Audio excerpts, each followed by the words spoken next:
question. Lord Strathcarron. My Lords, I beg leave to ask the question standing in my name on the order paper.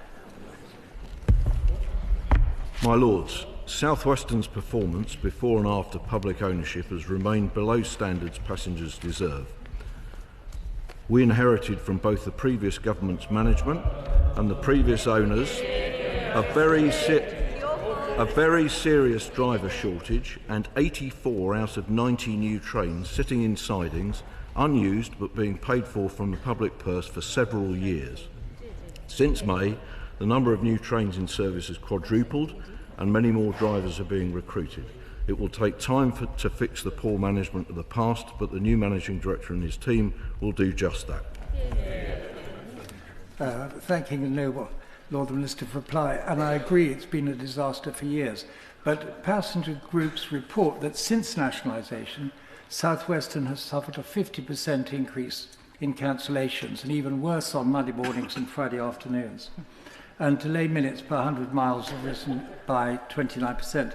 Rakes have often been halved, leaving passengers standing for whole journeys. Meanwhile, if you can understand them, fares have risen faster than inflation. So would the noble Lord the Minister join me on a weekday morning and pay £49 to stand for 1 hour in a train from Winchester to Waterloo and see for himself the results of nationalisation before it starts to affect us all? I don't need to join the noble Lord on his service because I'm on my own from Richmond to Vauxhall. And it is true that there are some short forms. The result of both the driver shortage and the failure to put the new trains in service, which is linked, because it's quite clear to me that the previous management didn't choose to put the trains into service because they would have had to train the drivers. There are 780 drivers to be trained on these trains, and getting them into service means withdrawing 20 or 30 or 40 of them from what they do normally. Meanwhile, the trains that are used are falling to pieces, the old red ones, if anybody's travelled on them, which are best used in their last journey to the scrapyard in Newport, South Wales. They'll be gone by December. It takes time to fix things. They weren't being fixed under the last regime, and they are now. My Lords, whilst I acknowledge there have been serious infrastructure issues, some natural, some legacy, this does not take away from the poor service that has been provided on the longer distance services. When will passengers on these South Western services be able to buy a cup of tea on board and be able to reserve seats for their journeys, what many would consider to be a basic standard? The noble Baroness is referring to the London to Exeter service, which hasn't been very good in recent months. The timetable will be reinstated from the 29th of November. That's because there was a serious problem with soil moisture deficit, having had the driest spring since 1836, and that is not due to public ownership. She also refers to the refreshment trolleys. And she may know that I've said to the Managing Director that the refreshment trolleys withdrawn sometime in the periods of previous governments, actually after COVID, I think. I've asked him to see what he can do to put them back. Will the Minister agree with me that this is not a failure of nationalisation, it's a failure of privatisation, and that we've had 13 years of wrecking the train service like everything else? And isn't it the case that we're clearing up the mess that was left by the last administration? We are. I thank my noble friend, and he's right. A few months ago, I asked the Minister about the transition payments that were previously paid when a franchise ended and a new operator came in. He wasn't at that point able to answer the question about SWR. So can I ask him again now, as a few months have passed? Has the government paid any money to First Group as a result of the transition from private to public, and have any further payments been made since the time of the transition? The government is very reluctant to pay any money to the previous owners, bearing in mind the condition in which the service was left. That discussion is still carrying on, but I'm not aware of any money so far being paid to them, and I wouldn't be very keen to do that in the future. I'm delighted actually that my noble friend Lord Strathcarron has sort of opened up this debate about privatisation. I mean, I've been the first to admit that previous privatisation was on a strange footing. But I'm noticing on my southeastern service on the North Kent line that we are having that back to nationalisation Gallic shrug from many of the staff. On the last 20 sectors that I've used over the last 3 weeks, I think 15 have been delayed. I am using the delay and repay service, which comes straight out of His Majesty's Treasury. So whatever one thinks the turnover and the profits are of these services, they're getting massively reduced because of the delay, not just in services on the railway, but I'm also seeing the station itself under damage and pressure.